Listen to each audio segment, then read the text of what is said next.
D students, welcome to सरल math classes. NCERT class 10th mathematics में exercise 3.3 कर रहे हैं हम। क्वेश्चन नंबर फर्स्ट, इसको हमें करना है प्रतिस्थापन विधि से। प्रतिस्थापन विधि क्या होती है? एक्सरसाइज 3.3 में प्रतिस्थापन विधि है। प्रतिस्थापन का मतलब क्या होता है? एक समीकरण से किसी भी चर का मान निकाल के हम दूसरी समीकरण में प्रतिस्थापित कर दें। जैसे इसमें x प्लस वाई इक्वल में 14 है, तो यहां से x निकालते हैं हम। सपोज x इक्वल में क्या होगा, ये y उस तरफ जाएगा तो माइनस का हो जाएगा, तो x इक्वल में 14 माइनस वाई हो गया। अब ये मान जो है दूसरी समीकरण में प्रतिस्थापित करते हैं। x की जगह क्या रखेंगे? 14 माइनस वाई, तो x की जगह यहाँ 14 माइनस वाई, और माइनस वाई यहाँ है ही, और इक्वल में 14 माइनस 2y इक्वल में 4। अब ये 14 उस तरफ लेके जाएंगे राइट साइड में, तो क्या बन जाएगा? दिस इंप्लाइज करते हैं हम माइनस 2y इक्वल में 4 माइनस 14, माइनस 2y इक्वल में माइनस 10 बच गया। 4 माइनस 14 माइनस 10, माइनस से माइनस कैंसिल कर देते हैं, तो दिस इंप्लाइज इक्वल में y इक्वल में क्या हो गया? 10/2 इक्वल में 5। अब y का मान तो 5 आ गया। ये y का मान अब हम इसमें रिप्लेस कर लेते हैं। इसमें ये क्या था? x इक्वल में 14 माइनस वाई, तो x बराबर क्या हो जाएगा? 14 माइनस 5, ये कितना आएगा? 9। तो x का मान 9 आ गया और y का मान 5 आ गया। तो ये सिंपल सी एक्सरसाइज है। इसमें हमें क्या करना है? एक समीकरण से कोई भी एक चर का मान निकाल के और उसको दूसरी समीकरण में प्रतिस्थापित कर देते हैं। ये है प्रतिस्थापन विधि। सेकंड पार्ट करते हैं इसी वजह से हम। सेकंड पार्ट में हम s माइनस टी इक्वल में 3 है, इसकी equation number 1, s/3 plus t/2 equal में 6, ये समीकरण नंबर 2। इसमें हमें क्या करना है? फर्स्ट समीकरण से हम s को निकाल लेते हैं, तो s इक्वल में ये t माइनस का उस तरफ जाएगा तो 3 प्लस t हो जाएगा। तो ये s की वैल्यू आ गई। ये इसमें किस में करती है? सेकंड में प्रतिस्थापित करनी है। s की जगह 3 प्लस t, तो यहां रखेंगे 3 प्लस t बटा में 3 प्लस s की जगह ये रख दिया हमने अब, और t बटा 2। तो इससे क्या हुआ? t का मान आएगा। इसको सरल कर लेते हैं। इसका एलसीएम कितना आएगा? 6 आएगा। तो 6 को 3 से डिवाइड करेंगे तो 2 आएगा। 2 की इन दोनों के साथ मल्टीप्लाई, 2 3 जा 6 प्लस 2t प्लस 6 को 2 से डिवाइड करेंगे 3 आएगा। 3 की और t की 3 इक्वल में 6। अब ये कितना हो गया हमारे पास? 6 प्लस में 2 और 3 5t हो गया, बराबर में 6। ये बाज आके गुणा में हो जाएगा, गुणा में 6। अभी कितना हो जाएगा? 5t, ये 6 तो है ही प्लस में, और ये हो गया 36। दिस इंप्लाइज में करेंगे इसको, तो 5 यहां रख लेते हैं, 5t बराबर में 36, ये 6 माइनस में हो जाएगा वहां जाके। तो अब कितना होना चाहिए हमारे पास? यहाँ 5t बराबर में 30 हो जाएगा, और t का मान यहां से क्या आएगा? 30 बटा में 5, 6 आ जाएगा। तो t का मान तो हमारे पास आ गया 6। अब हमें निकालना किसका है? s का, और तो इसमें रख लेते हैं इस समीकरण में। तो s बराबर 3 प्लस t की जगह क्या रखेंगे? 6 रख लेते हैं, तो s का मान कितना आ गया? 9। ये s आ गया। तो इस वजह से आप इसको कर सकते हैं प्रतिस्थापन विधि। इसमें एक समीकरण से कोई भी मान निकालो, t निकाल सकते हैं, यहाँ से s भी निकाल सकते थे, तो हमने s निकाल लिया, और दूसरे समीकरण में s की जगह हमने और मान रख दिया, प्रतिस्थापित कर दिया। क्वेश्चन नंबर फर्स्ट के थर्ड पार्ट में कहता है 3x माइनस वाई बराबर में 3, 9x माइनस 3y बराबर में 9। इन दोनों की अगर तुलना भी करें, हम कंपैरिजन करें, तो इसको अगर और में लिखें हम, इसको 3 से डिवाइड कर लो तो 3x माइनस वाई और बराबर में 3। तो ये समीकरण और ये समीकरण तो सेम है। इसका मतलब क्या हुआ, a1 बटा a2 बराबर b1 बटा b2 बराबर c1 बटा c2। और इस स्थिति में समीकरण क्या होते हैं, अनेकल। तो इससे अनेकल आप निकाल सकते हो। तो जैसे हम y1 रखें तो x का मान कितना आएगा,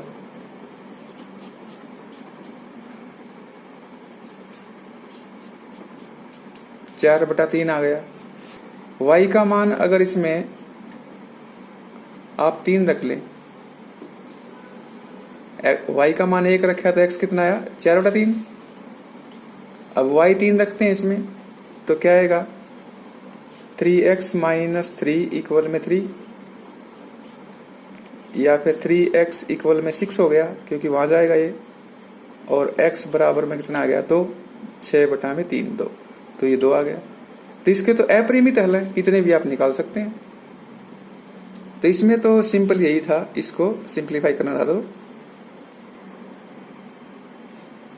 फोर्थ पार्ट है, फर्स्ट इक्वेशन हमारे पास 0.2x प्लस 0.3y इक्वल में 1.3, और सेकंड इक्वेशन हमारे पास है 0.4x प्लस 0.5y इक्वल में 2.3। यहां से x निकाल लेते हैं। 0.2x इक्वल में ये वहां लेके जाएंगे तो 1.3 माइनस हो जाएगा 0.3y, और अगर x निकालेंगे यहां से तो क्या आ जाएगा, इसके बाई में आ जाएगा 0.2। इसका दूसरा मेथड भी बताएंगे आपको, सिंपल और भी है। तो ये x की वैल्यू आ गई। अभी यहां प्रतिस्थापित करते हैं, 0.4 x की वैल्यू हमारे पास है 0.3y अपॉन 0.2, ये x की वैल्यू आ गई ये वाली, प्लस में 0.5y इक्वल में 2.3। ये डेसिमल तो कट जाएगा, ये 2 से मल्टीप्लाई, इसके multiply 2.6, 0.6y plus 0.5y equal में 2.3, तो 2.6 ये कितना हो गया, ये हो गया हमारे पास माइनस 0.1y इक्वल में 2.3। तो 2.6 ये उस तरफ ले जाओ, ये इस तरफ ले आओ, तो हमारे पास इसमें क्या हो जाएगा, 2.3 इक्वल में 0.1y, ये कितना हो जाएगा, 0.3 इक्वल में 0.1y। अब y की वैल्यू क्या आएगी हमारे पास, 0.3 अपॉन 0.1, इसको कैंसिल भी कर सकते हैं तो ये 3 आ जाएगी। तो y की वैल्यू हमारे पास आ गई 3। अब हम x की भी निकाल सकते हैं, तो x की अगर निकालेंगे तो इसमें रख लेंगे, तो y की वैल्यू हम इसमें रख लेते हैं। x इक्वल में हमारे पास ये था, यहां रख लेते हैं, तो x इक्वल में 1.3 माइनस 0.3 इंटू में 3, क्योंकि y की वैल्यू हमारे पास 3 आई है, और अपॉन में है 0.2, तो ये क्या हो जाएगा, 1.3 माइनस 0.9, ये है 0.2, ये कितना आएगा, ये हमारे पास आना चाहिए 0.4 अपॉन 0.2, ये तो कैंसिल हो जाएंगे, तो कितना आएगा 2। तो x की वैल्यू हमारे पास आएगी 2। इसका एक सिंपल मेथड भी है, जैसे 0.2, 0.3, 1.3 पॉइंट के बाद एक ही टर्म हमारे पास है, तो इसको 10 से आप मल्टीप्लाई कर दें तो क्या होगा, 2x प्लस 3y इक्वल में 13 हो गया। अब इसको भी 10 से मल्टीप्लाई कर देंगे, 4x प्लस 5y इक्वल में 23, इसको a मान लेंगे और इसको b मान लेंगे। अब a और b को सिंप्लीफाई कर लेते हैं हम। a और b को सिंप्लीफाई करेंगे तो a से हम x की वैल्यू निकाल लेते हैं। 2x इक्वल में 13 माइनस 3y हो जाएगा। तो x की वैल्यू हमारे पास क्या आएगी, 13 माइनस 3y बाई में 2। अब ये वैल्यू हम इसमें b में प्रतिस्थापित कर लेते हैं। तो 4x की वैल्यू हमारे पास है 13 माइनस 3y बाई 2 और प्लस में 5y इक्वल में 23। 2 से 4 कैंसिल कर लेते हैं क्योंकि मल्टीप्लाई में है ये। अब इसकी multiply 26, 6y plus 5y equal में 23। ये कितना हो गया, माइनस y। ये 26 उस तरफ चला जाएगा तो 23 माइनस 26। तो ये कितना आना चाहिए, माइनस y इक्वल में माइनस 3। तो ये माइनस माइनस कैंसिल हो जाएगा। तो वैल्यू कितनी आ गई हमारी, 3। अब ये y है, x की निकालनी है तो हम किस में रख लेंगे, इसमें रख लेंगे y की वैल्यू। तो x की आ जाएगी, यहां रख लेते हैं। तो इसमें रखें अगर हम, तो x इक्वल में 13 माइनस y की वैल्यू कितनी, 3 3 जा 9 और y में 2। तो x इक्वल में कितना आ गया, 4/2। तो ये कैंसिल हो जाएगा। तो x की वैल्यू हमारे पास क्या जाएगी, 2। तो एक सिंपल वे ये भी है। हमने 10 से मल्टीप्लाई क्यों किया इसमें, क्योंकि पॉइंट के बाद a की प्लेस है सभी में, इसलिए हम 10 से मल्टीप्लाई कर दिया इसको। फिफ्थ पार्ट में √2x प्लस √3y इक्वल में 0, √3x माइनस √8y इक्वल में 0। प्रतिस्थापन विधि से हल करते हैं। तो इससे हम x निकाल लेते हैं। तो √2x इक्वल में माइनस √3y, ये उस तरफ ले जाएगा। तो x हमारे पास क्या आना चाहिए, माइनस √3y माइनस, तो है ये √2y। तो ये वैल्यू हमें इक्वेशन नंबर 2 में प्रतिस्थापित करनी है। तो √3 x की जगह minus √3 by √2y minus √8y equal में 0। इसकी मल्टीप्लाई कर लेते हैं। तो -3 बाई √2 ये y माइनस √8y इक्वल में 0 इनको। तो ये हमारे पास क्या हो जाएगा, इसका एलसीएम ले लेंगे हम। इसका एलसीएम आएगा √2, तो ऊपर क्या आएगा, -3y माइनस ये √16 आ जाएगा और वो होता है 4, क्योंकि 16 का √ यानी वर्गमूल कितना होगा, 4। क्योंकि √8 और √2 की गुणा कितनी होगी, √2 16 और √16 का 4। तो ये कितना होगा, दिस इंप्लाइज करें तो -7y अपॉन में √2 इक्वल में 0। अब -7y इक्वल में ये √2 वहां जाके 0 हो जाएगा, गुणा में होगा तो y की वैल्यू क्या आएगी, 0 अपॉन -7 और ये क्या आएगा, 0। तो y की वैल्यू क्या आई हमारे पास, 0। और x की वैल्यू निकालेंगे तो क्या करेंगे, इसमें रख लेंगे। तो दिस इंप्लाइज करें तो x इक्वल में ये 0 होगा तो ये 0 ही हो जाएगा, क्योंकि यहाँ 0 करेंगे तो इसकी मल्टीप्लाई करेंगे तो क्या होगा, 0। तो x की वैल्यू भी 0 आएगी इसमें और y की वैल्यू भी 0 आएगी।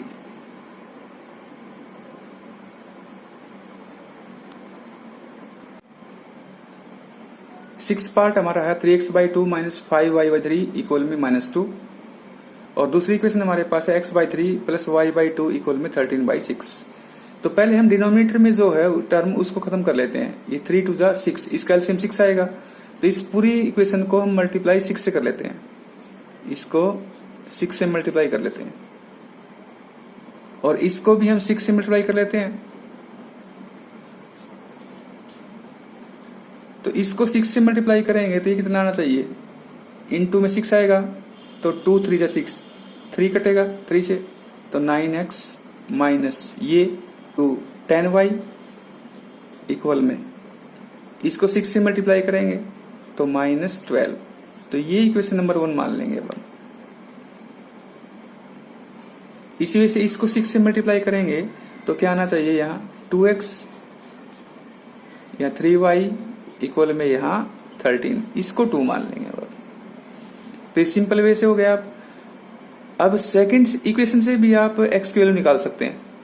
जैसे यहाँ 2x इक्वल में कितना होगा हमारे पास 13 माइनस 3y, और दिस इंप्लाइज करें तो x की वैल्यू हमारे पास क्या होनी चाहिए, ये तो x आ गया। ये वैल्यू अब 1 में प्रतिस्थापित कर सकते हैं। 1 में से निकालोगे तो 2 में प्रतिस्थापित करनी है, और 2 से निकालोगे तो 1 में प्रतिस्थापित करनी है, ये ध्यान रखना है। तो 9 x की वैल्यू क्या आएगी हमारे पास 13 minus 3y by 2 minus 10y equal में -12। इसकी 9 से मल्टीप्लाई कर लो, 117,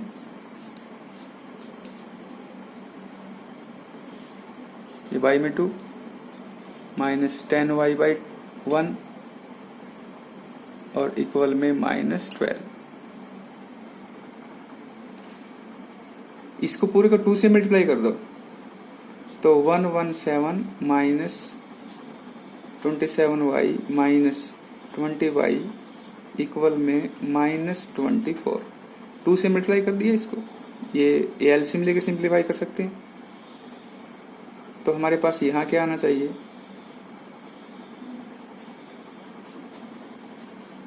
और इक्वल में -24। अब ये क्या होगा -47y इक्वल में -24 और -117, तो ये कितना हो गया,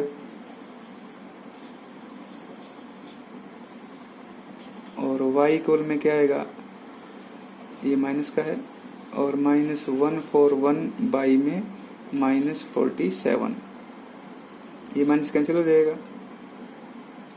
अब ये 3 से कैंसिल हो जाएगा,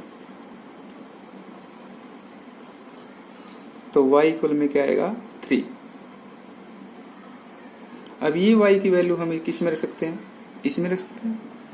तो यहां रखेंगे तो y की वैल्यू कितनी है 3 है हमारे पास, तो इसमें रखेंगे तो x इक्वल में क्या आ जाएगा 3 3 जा 9 और ये कितना होगा 4 बाई 2, तो ये 2 आ जाएगा x की वैल्यू। x की वैल्यू हमारे पास इसमें आनी चाहिए 2 और y की वैल्यू 3। तो इस वे से भी आप कर सकते हैं। जैसे डिनोमिनेटर में था हमारे पास, तो डिनोमिनेटर इसका खत्म कर सकते हैं, एलसीएम लेके उस एलसीएम से मल्टीप्लाई कर दिया। क्वेश्चन नंबर 2 में कहता है इसमें 2x प्लस 3y इक्वल में 11 और 2x माइनस 4y इक्वल में -24।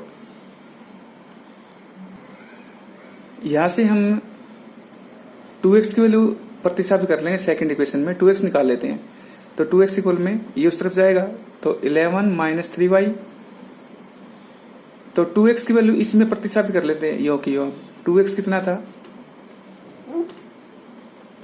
11 minus 3y minus 4y equal में -24।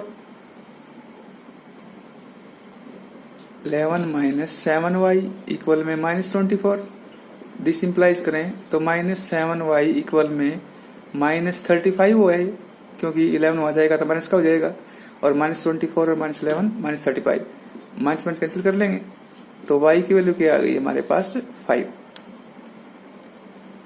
अगर y की वैल्यू 5 आ गई तो यहां हम निकाल सकते हैं इसमें x की वैल्यू।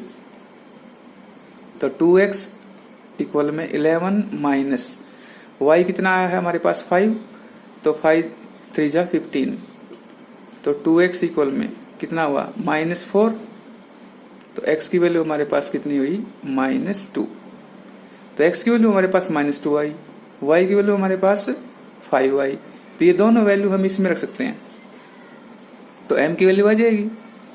तो यहां रखे अगर हम y इक्वल में mx प्लस 3, तो हम इसमें y इक्वल में mx प्लस 3 में अगर ये वैल्यू रखते हैं y इक्वल में 5 और x इक्वल में -2, तो इसमें रखते हैं तो y की जगह 5 और x की जगह -2, तो -2m हो गया और +3, तो ये उस तरफ जाएगा तो 2 हो जाएगा, तो -2m इक्वल में 2, तो m की वैल्यू क्या आ गई -1, तो m हमारे पास -1 आ जाएगा,